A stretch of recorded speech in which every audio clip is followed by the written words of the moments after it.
Bonjour et bienvenue à tous. Dans cette série de vidéos qui peut être considérée comme un mini-cours complet sur la vente sur Amazon, je vais vous présenter le business model Amazon de A à Z. Je vous recommande fortement de vous abonner à la chaîne parce qu'il y a énormément de vidéos que je vais publier dans les jours à venir et vous ne voulez rien manquer. Aussi, si vous avez manqué certaines vidéos de cette série, je vous invite à visiter la page de la chaîne et je vais mettre dans la description de cette vidéo le lien vers la vidéo précédente de la série, mais aussi le lien vers la vidéo suivante. Rappelez-vous que ce que vous allez voir dans cette série de vidéos, ce n'est qu'un aperçu de ce que vous allez apprendre dans la formation complète. Alors, je vous invite à voir dans la description de cette vidéo pour le lien vers la formation. Alors, s'il vous plaît, pour m'encourager, aimez-la et partagez-la avec votre.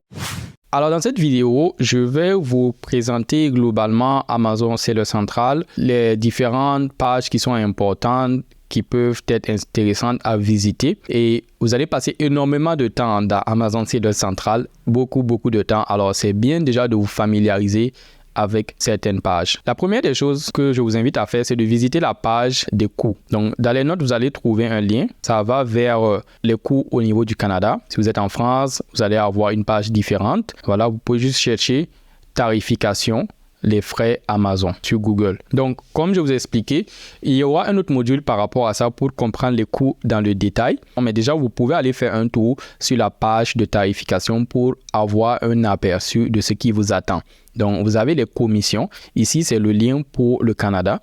Vous avez des commissions à chaque vente selon le prix de vente du produit. Vous donnez un pourcentage à Amazon parce que vous vendez sur leur plateforme. Vous avez aussi les tarifications pour les frais d'expédition selon le poids et le volume du produit que vous envoyez. Il y a des frais à payer pour les frais de poste et puis les employés d'Amazon qui vont mettre dans les boîtes et envoyer aux clients. D'accord? Et vous avez d'autres coûts aussi comme l'entreposage qu'il y a. Donc, regardez cette page-là, elle est très importante, voilà, parce qu'on parle d'argent, on parle des coûts. Si vos coûts sont importants, vous allez perdre de l'argent et ça va même guider en fait le choix des produits que vous allez rechercher. Lorsque vous vous connectez à Seller Central, vous avez une page comme ça. D'accord, ça c'est la page d'accueil, ça c'est le dashboard où vous avez différentes informations qui sont là. C'est un nouveau compte ici, donc vous aurez à peu près la même chose lorsque vous vous connectez la première fois. La première chose que vous voyez, ce sont ces informations qui sont ici, qui sont très importantes une fois que vous commencez à vendre. Donc ici, ça vous montre les ventes que vous avez faites dans la journée. Ici, c'est les sites de vente auxquels vous avez accès. Ce compte-là, c'est seulement en Amérique du Nord pour le moment. Si vous êtes en Europe, ça va être différent. Le nombre de commandes que vous avez reçues. Le nombre de messages des clients que vous avez reçus et que vous devez répondre. Le solde total, c'est le solde de vos ventes. C'est l'argent que Amazon doit vous envoyer au prochain paiement. Donc, lorsque vous faites des ventes, Amazon ne vous paye pas immédiatement ou tous les jours. Voilà, ça s'accumule. Il y a des règles. Ensuite, vous avez le IPI. C'est l'indice de performance de votre inventaire. C'est un chiffre global que Amazon a créé qui vous aide à garder un œil sur comment vous gérez votre inventaire. Vous voulez que ce chiffre-là soit élevé, sinon il y a des restrictions qui seront appliquées sur votre compte et vos capacités à envoyer du nouveau stock à Amazon. Alors ici, vous pouvez voir que vous pouvez changer de marketplace. Donc là, vous voyez, c'est Wari Dojo États-Unis. Mais voilà, là, il y a plein de marchés pour lesquels je ne suis pas inscrit. Il y a le Royaume-Uni aussi. Il y a le Canada ici où je suis déjà inscrit et je peux sélectionner. Voilà, vous pouvez cliquer et changer pour aller sur le marché canadien. Il y a aussi le Mexique, normalement, où je suis déjà éligible. Je n'ai pas encore mis le mot de versement ici. Voilà. Donc, ici, vous pouvez changer de marché sans problème. Alors maintenant, Amazon a récemment changé la barre de navigation. Ce sont les options que vous voyez ici. Avant, elle était différente. Maintenant, elle se retrouve ici à gauche. Donc, il y a beaucoup d'options, d'accord? Et lorsque vous voulez ajouter une option dans les favoris, parce que vous y accédez très souvent, vous venez ici et vous cliquez. Donc, vous voyez, ça vient d'être ajouté dans la barre ici. Donc, ici, vous allez mettre les liens sur lesquels vous allez cliquer le plus souvent. Le premier qui est important, c'est gérer tout le stock. Donc, sur cette page, vous allez voir en fait tous vos produits que vous avez sur Amazon. Donc, lorsque vous ajoutez un produit, il sera ajouté ici. Si vous avez 10 produits, ils vont être tous listés ici. Ensuite, le lien gérer les commandes. Lorsque vous recevez des commandes sur Amazon, ils vont s'afficher ici. Vous pouvez voir ici qu'il y a 0 commande, c'est un nouveau compte, mais vous pouvez filtrer de différentes manières. Voilà, les 7 derniers jours, 14, 30 derniers jours, etc. Vous pouvez aussi filtrer par Marketplace, Mexique, Canada ou États-Unis.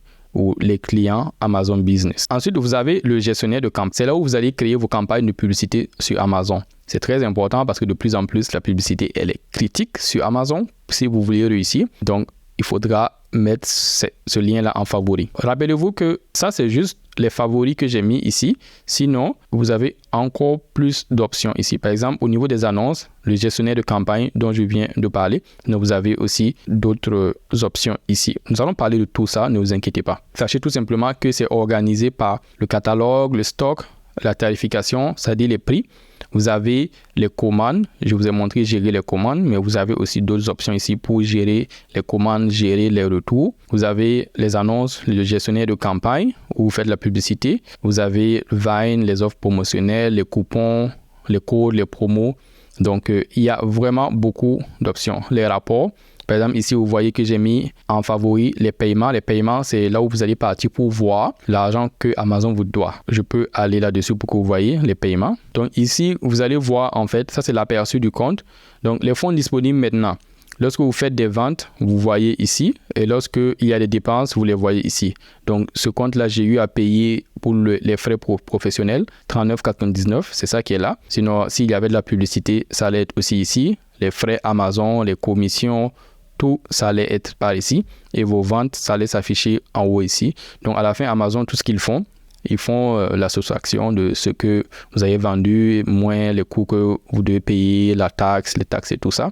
Et puis, ils vous reversent l'argent. Donc, c'est ici que vous devez venir si vous voulez voir l'argent que Amazon vous doit. L'option ici, ce sont les versements. Lorsque Amazon doit vous verser de l'argent, il vous le verse chaque 2 semaines. Et vous venez ici, vous allez voir l'historique des versements que vous avez reçus. Vous pouvez très bien aussi demander un versement avant les 2 semaines. Vous n'êtes pas obligé d'attendre chaque 2 semaines. Chaque jour, vous pouvez venir demander un paiement s'il y a un solde disponible. Ensuite, vous avez le lien ici qui est le rapport d'activité. J'aime bien cette page aussi parce que c'est ici que vous voyez vos ventes journalières et aussi vous avez une comparaison par rapport à hier. Vous allez avoir aussi une comparaison par rapport à la même journée la semaine dernière et aussi le même jour de l'année dernière. Donc très rapidement, ça vous permet de voir en fait où est-ce que vous vous trouvez par rapport à la semaine passée, par rapport à l'année passée aussi et aussi la journée précédente. Donc c'est un graphique qui est très intéressant parce que généralement quand ça monte et que vous faites de plus en plus de ventes, vous êtes content, vous voyez ici qu'il y a la progression. Je vous recommande aussi d'explorer les options. Ici sur la gauche, vous pouvez avoir des ventes détaillées par produit, des ventes détaillées aussi par famille de produits et plein d'autres métriques comme votre taux de conversion, le nombre de personnes qui ont visité les pages de vos produits, etc. Donc, c'est vraiment un lien important et je vous recommande de le mettre dans les favoris ici pour de temps en temps venir voir comment ça se passe sur votre compte. Notez qu'il y a des applications, il y a des services où vous pouvez connecter votre compte Amazon et toutes ces informations-là seront présentées d'une manière différente. Je vous ai parlé plus tôt de l'outil Helium 10 Profit ou Sellerboard que moi personnellement je préfère et que j'utilise beaucoup au lieu de venir ici et de voir les rapports ou de devoir exporter des fichiers Excel et de présenter l'information différemment. Donc, je vous invite à explorer aussi ces options plus tard. Au début, ne vous inquiétez pas pour ça. Vous avez l'option après expédition. Expédition, c'est quoi? C'est l'inventaire que vous envoyez à Amazon. Donc, lorsque vous envoyez du nouveau stock à Amazon, ça va s'afficher ici. Vous allez voir toutes les informations par rapport à l'entrepôt d'Amazon où vous devez envoyer l'inventaire et aussi vous allez pouvoir fournir tout ce qui est numéro de suivi, informations sur la quantité, les produits que vous envoyez. Donc ça se passe sur l'onglet expédition qui est très important aussi. Alors je vous recommande de le garder dans les favoris. Bon, la dernière option c'est ajouter des produits. Lorsque vous voulez ajouter un nouveau produit d'Amazon, c'est ici que vous allez pour le faire.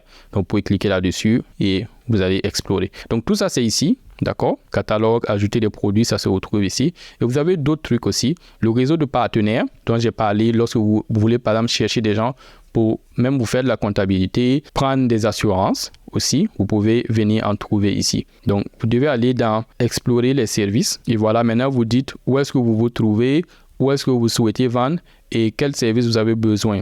Que ce soit voilà, comptabilité, conformité, que ce soit pour expédier l'inventaire. par exemple à Amazon ou même de la Chine aux États-Unis, souvent les prix ne sont pas intéressants, mais en tout cas, les options sont là. Aussi, si vous avez besoin d'aide pour tout ce qui est légal, pour enregistrer une marque, vous pouvez trouver aussi des prestataires de services ici. Donc, c'est quand même intéressant. Je l'ai utilisé à quelques reprises, surtout pour tout ce qui est certification ou légal. Vous pouvez aussi utiliser des services externes. Renseignez-vous toujours et comparez les prix, comparez la qualité de service. Tout simplement, posez-moi la question, je pourrais vous donner des recommandations selon le service dont vous avez besoin. Vous pouvez laisser des commentaires dans les vidéos. Alors, lorsque vous recevez des messages clients, c'est ici. Vous voyez ici qu'il y a une enveloppe. Donc, vous pouvez cliquer là-dessus. Évidemment, c'est un nouveau compte, il n'y a pas de message, mais les messages seront ici. Vous pouvez y répondre directement. Par contre, il y a des outils pour gérer les messages de manière automatique, envoyer des messages à chaque nouvelle commande, etc. Donc, on va en parler plus tard, ne vous inquiétez pas. Je vous invite à faire un tour aussi dans les paramètres. N'hésitez pas, vraiment allez visiter toutes les pages. Visitez toutes les pages. Si vous ne comprenez pas quelque chose, ce n'est pas grave, mais quand même allez-y. Et puis, il y a des paramètres que vous allez pouvoir définir dès maintenant qui peuvent être utiles. Par exemple, ici, vous voyez info sur le compte. J'ai cliqué sur info sur le compte. Sinon, vous avez les comptes internationaux, les préférences de notification. C'est très important. Amazon, souvent, il vous envoie des messages pour tout et n'importe quoi. C'est là-bas que vous pouvez aller définir quand vous voulez recevoir un email. Généralement, vous n'avez pas besoin de recevoir des emails d'Amazon parce que vous allez être toujours sur Amazon et vous allez gérer les choses. Ensuite, les paramètres de retour pour les retours d'inventaire. C'est là-bas aussi que vous allez définir, par exemple, l'adresse à laquelle vous voulez recevoir vos retours ou si vous voulez tout simplement que Amazon liquide vos retours ou qu'ils les détruisent, etc. Les paramètres d'expédition, les paramètres fiscaux. D'accord? Les autorisations d'utilisateurs, comme je vous ai dit dans une vidéo précédente, vous pouvez donner de la permission à d'autres personnes pour accéder à votre compte pour gérer différentes choses. Vous devez faire attention aux permissions que vous octroyez aux gens. Expédier les paramètres FBA. Donc déjà, même sur cette page info sur le compte, vous pouvez voir que il y a beaucoup de choses que vous pouvez changer. L'adresse commerciale, l'adresse enregistrée officielle aussi, l'entité juridique au cas où vous transférez le compte par exemple, l'angle du rapport. Une fois que vous vous connectez sur Amazon, vous créez votre compte, vous êtes sur un plan professionnel que vous devez payer. Vous pouvez changer cela en venant ici en gérant les services, comme c'est dit. Les informations bancaires, c'est ici. Si vous voulez changer le compte bancaire dans lequel les versements sont faits, les mots de règlement pour la carte de crédit, la carte de paiement que vous rentrez sur Amazon. Au cas où vous avez un solde, Amazon va prélever de l'argent. C'est aussi ici. Sachez une chose, si vous changez ces informations généralement, ça va prendre 2 à 3 jours pour que vous puissiez recevoir un nouveau paiement. Et aussi, faites toujours ces changements-là à partir de votre compte principal. Ne donnez pas la permission à quelqu'un d'autre pour le faire parce que Amazon va considérer que c'est quelqu'un qui essaie de voler votre argent, vos informations, etc. Donc, c'est quelque chose que je vous recommande de ne pas trop jouer avec. Si vous définissez ça au début, si vous devez le changer, faites-le, mais ne changez pas ça chaque jour. Voilà, si vous voulez gérer vos marques, voici l'assurance entreprise ici. Donc, il y a vraiment beaucoup de paramètres. Je ne vais pas rentrer dans tout ça, c'est vraiment beaucoup. Allez-y, cliquez sur tous les liens, explorez, voyez les aides. Vous voyez à droite ici, il y a des informations que Amazon donne.